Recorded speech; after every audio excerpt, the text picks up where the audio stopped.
I'm Hotep. Welcome back to my channel. Today I guess I just had a few thoughts about the dangers of the current. I've been in a very reflective mood lately. I'm just thinking a lot about things that I've seen over the years and the people that I've seen fall and the way that the human mind reacts to Ascetian energy. And I just feel like, seekers need to hear hard truths as a medicine, so to speak. A medicine that feels like poison, but it's truth, and it kind of needs to be honored. I think a lot of us, when we first find the current, we get so fascinated with the Ascetian energy because their energy is so strong. It's divine. And I've seen so many people they get so wrapped up in pretending to be Ascetian. And my first harsh truth is that you're probably not Ascetian. And if you're going around telling people that you are, you're definitely not. That's kind of like one of the major, I don't want to say rules, but it's one of the major markers of like a true other being. Are you going around telling everyone? Because, humans are the ones that posture. If you truly are other in some way, you don't really have to go screaming about it. And the same applies for being Ascetian. And they don't want people to know what they are. So that's a major one. I've run into so many people that have touched upon our community who have these grandiose claims. And it's like, okay, it's fine. I struggled a lot when I first started in the current. When I first found the path, I was full of ego and I had a lot of problems. And so I don't begrudge anyone that necessity to sort of grow. But it gets really old after a while, seeing all of the inflated claims and these people who think that they can stumble upon the current and just randomly decide that they are an authority, when in reality they are an outsider and don't realize it. I'm just deep in thought about this lately because I was thinking about, there's a friend of mine who coined this term called lost princess syndrome, and I love it. It's basically referring to women who find Ascetianism and immediately decide that they are an Ascetian soul. They are this mighty, divine, immortal vampire being, and they start to become infatuated with the master despite not even knowing him. Most of us don't know him. I don't know him. Most people that you find are not in contact with the Ascetians, but they're pretending to be. And the lost princess syndrome refers to a woman who, upon contact with Ascetian energy through, the Violet Throne or the Ascetian Bible, decides that she's a divine Ascetian and that she's the long-lost wife of the master. And we've seen like specific cases of these women who they start out all devoted, and as time goes on, the current poisons them more and more. It's like they start getting these lip injections and a fuck ton of plastic surgery and making horrible belly dance videos and just embarrassing themselves and like begging and screaming desperately for fame and attention. And then they start sleeping with people in exchange for promotion. And then they start slandering and harassing the community and making up horrible bullshit about the masters that they don't even know. It's just a really peculiar chain that gets set off, this chain reaction of events that I've seen play out in multiple women, and it's kind of fucked up. It's terrifying what Ascetian energy can do to people. Let's face it, okay? Their energy is so powerful that many of us start to identify with it when it's poisoning. It will poison you before it heals you. And I think that a harsh truth that everyone needs to hear is that you should totally enjoy your journey on Ascetianism. But don't assume that you're a Setian, you know? Don't assume that you're this divine immortal, because I'm starting to believe that the most important thing that we can do on this current, more important than it can even be expressed in words when it comes to like metaphysics and spirituality and our growth, the most important thing we can do is adopt a path with no labels. And that's something that the Ascetians teach us. So we're not here to suddenly be privileged with this grandiosity and learn that we're these divine immortals. We're not here. Look, like there are lost Ascetians out there. We know that. That's like official information. But when you start focusing on that rather than growth, when you start focusing more on, am I Ascetian, then I would die for them. If you call yourself an Ascetianist, you should be ready to die for the Ascetians. And that's just my belief. And I'm going on YouTube saying this. People are going to think I'm unhinged, but you know what? I don't really care, because what's new? I am unhinged. So fine, judge me. You know, because like these views and these opinions get us judged by all kinds of haters. They think that we're cultists, and it's like, fine, if it's not for you, move along. You know, no one's forcing you to be here. No one's forcing you to be an Ascetianist. No one's forcing you to understand. We do this freely. We feel this emotion freely because this is not our first lifetime being devoted to the Ascetians. For a lot of us, we're called back to this path again and again throughout lifetimes. And I think it should be more about love for Aset.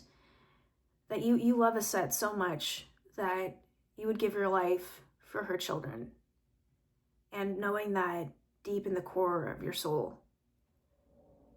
And where there's love, there's also fire. And where there's fire, there's discipline. And you have to choose the warrior path. And to choose the warrior path, it's not easy. It means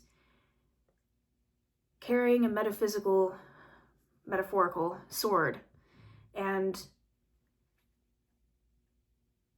even shaking while you're doing it. But you have to face those demons within you. You have to fight it. And it sounds so corny when you say it like on a video, but when you're actually living the path, it's so real. You are forced to evolve and burn, or you will fall and not get back up again. Spiritually, not like falling on ice on the pavement or something. You will fall. I've seen so many people. I've seen people that I have known for many years that seem fine, and then all of a sudden their ego starts to consume them, and they can't fight back against it. They claim to be these warriors, but they can't. Their sword hand gets cut off. And it's very disturbing to watch, because if you have any like spiritual, metaphysical sensitivity, you can kind of see the spark like die in their eyes. It's like where there was once a deep pool or an ocean, there's like now a tiny little puddle that's drying up, and there goes their connection to magic. And this is something that's been debated and discussed a lot in the Ascetianist community, but not often understood outside of the very serious circles, because people tend to underestimate the dangers of the current. They think it's just some fancy vampire path and, you know, woohoo, we're predators, let's go drain people. Or like, we're special immortals, we're divine royalty. And it's like, they don't see what they're fucking with, okay? And it gets real. I cannot even tell you how many times I have had this path kick my ass. And it's like, I can't, like, you have to live it to really understand what you're getting yourself into. And so that's why I'm kind of like making this video just rambling in front of the camera, because if I can reach just like one person who's out there on the path and feels like alone and might be slipping, or might be confused and lost and unsure, or maybe they're even getting preyed upon by a fake Ascetian, because there are many of them out there.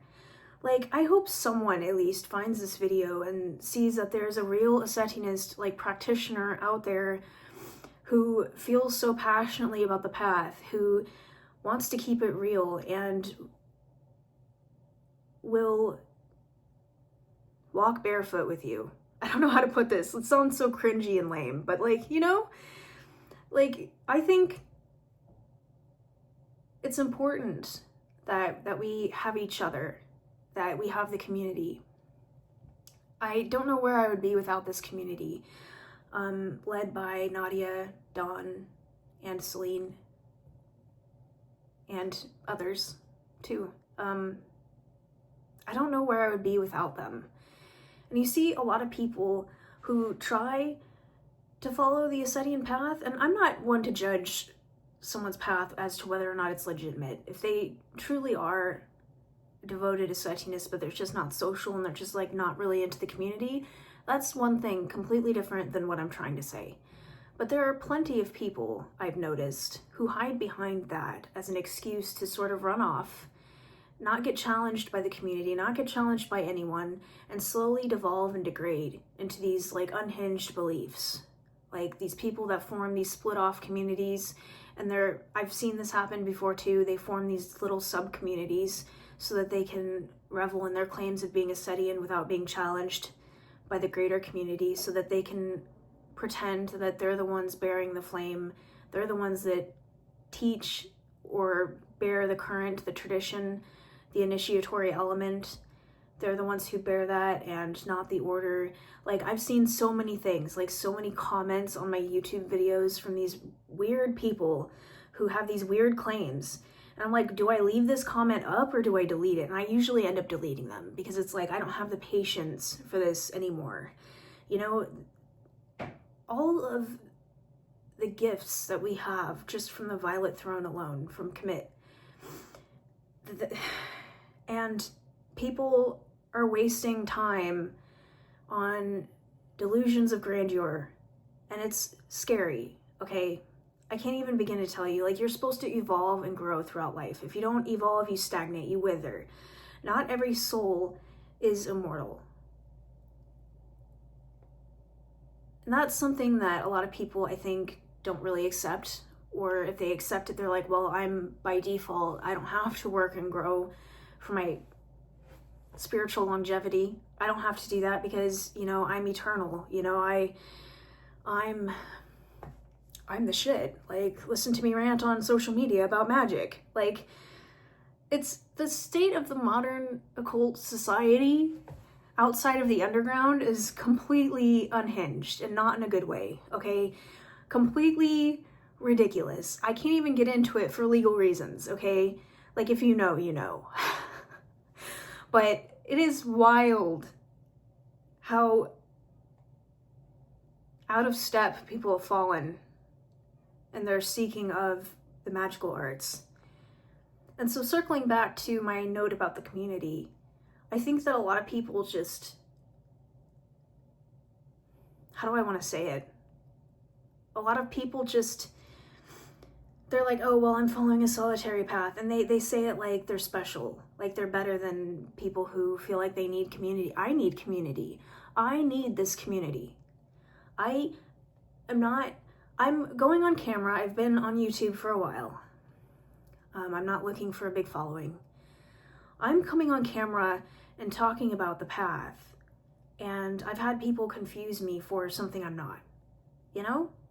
And I want to keep it real, because so many people don't.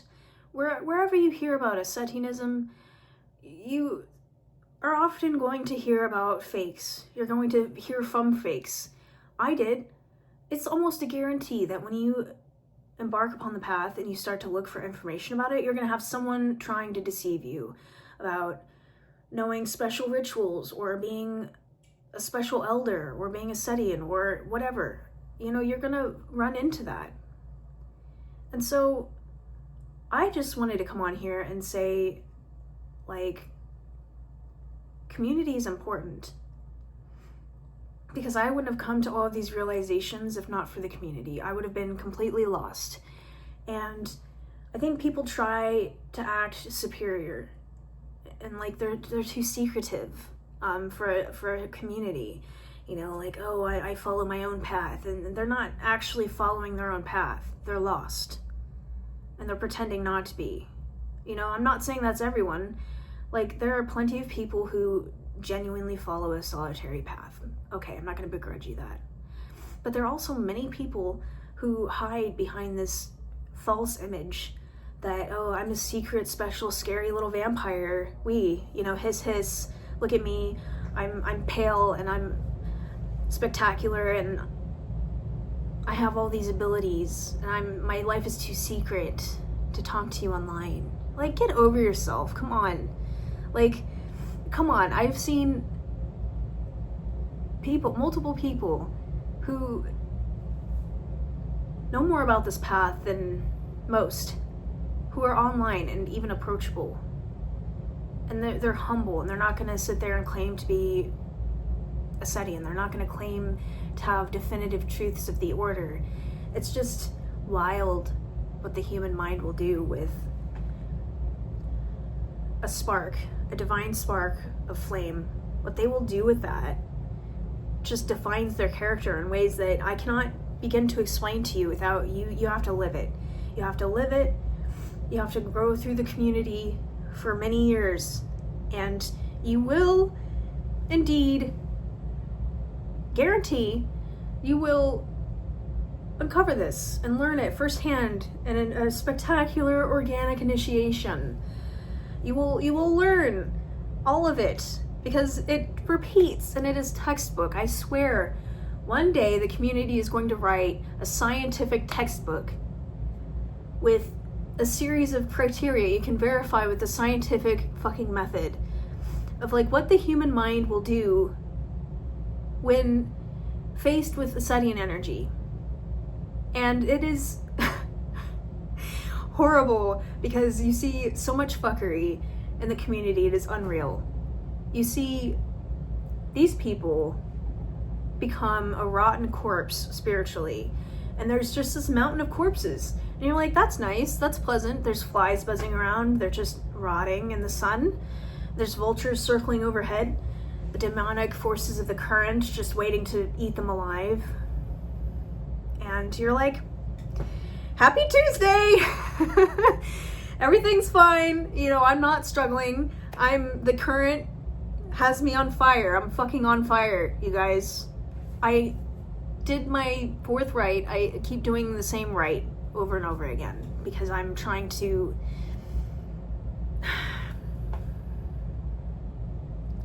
grow, and the rite of the primordial dragon will cause you to grow in ways like nothing else. And you have to be like in the know, not special, not like special snowflake vampire shit like the VCN. No, you have to like be in the know spiritually, as in you feel the spark emanating from the arcana, in order to really understand the fuckery that can happen with these rites. And I got my ass kicked, okay? I have many positives that came out of it. I started Tessendo. I'm so freaking excited about this beautiful art form, this martial art that has blessed my life already. And I took up karate again. I had taken a break, like I discussed in other videos. I had taken a break from my previous training. I had been a black belt, but just didn't feel like I was worthy of teaching yet. I didn't feel worthy of being a sensei, so I decided now is the perfect time to become a white belt. And now is a great time to challenge myself and up my game. But the rite is not, it will light your ass on fire. And you see people lose their minds, okay? You have to be a serious occultist to understand what can happen if you touch this current. Good luck, okay? I'm gonna be back. I got this new background. I'm gonna try to be more serious about my YouTube channel. I'm gonna try to come on here more often, even if it's just like candid talking to the camera like this. and more of an audio diary entry of sorts. I'm gonna try to get my butt on here more often, but I just wanted to ramble a little bit about the current and some of the things that I notice and that I would like to talk about more. So if you are interested, stay tuned.